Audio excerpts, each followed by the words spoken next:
ये कमाल है। डॉक्टर आपकी जान बचाने के लिए आए, नर्सेज आपकी जान बचाने के लिए आए, और आपने उन पर पत्थर बरसा दिया।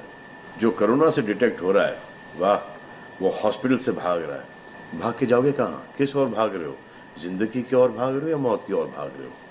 अगर ये डॉक्टर तुम्हारे इलाज नहीं करते और पुलिस सड़कों पे नहीं होती, तो चंद लोगों की वजह से, जिनके दिमाग में ये चल रहा है कि हमें नहीं होगा, वो हिंदुस्तान के ढेर सारे लोगों को लेकर चल बसेंगे। देखो, मैं उनकी बात समझता हूं जिनके पास कुछ खाने को नहीं है, बच्चों को खिलाने को नहीं है। अब उन्हें मैं सलाम करता हूं, क्योंकि वो भी ये जानते हैं कि परिवार गुजर जाने से बेहतर है कि ये बिना खाए पिए ये वक्त गुजर जाए। बहुत अच्छा काम हो रहा है और ऐसा लग रहा है कि वाकई में हिंदुस्तान एक दूसरे से दिल से जुड़ा है। हाँ, लेकिन चंद जोकरों की वजह से ये बीमारी फैली जा रही है। अगर आपके एक्शन ऐसे नहीं होते तो पुलिस के रिएक्शन वैसे नहीं होते। अगर आपके एक्शन ऐसे नहीं होते तो हजारों पुलिस वालों को, हजारों डॉक्टर्स को, नर्सेस को और आवाम को कोरोना वायरस नहीं होता।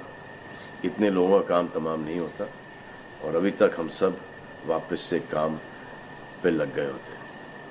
चाइना से शुरू हुआ है, चाइना में कब का खत्म हो गया, लेकिन इन चंद लोगों की वजह से पूरा हिंदुस्तान एक लंबे समय के लिए घर पे बैठेगा।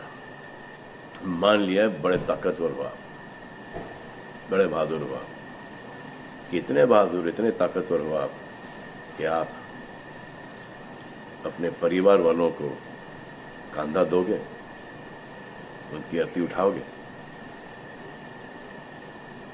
इतना जिगर है आप में। क्यों आप यमराज और मलिकुल मौत बनना चाहते हो?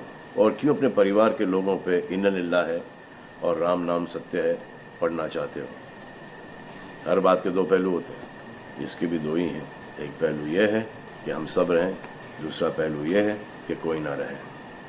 आप डिसाइड करो।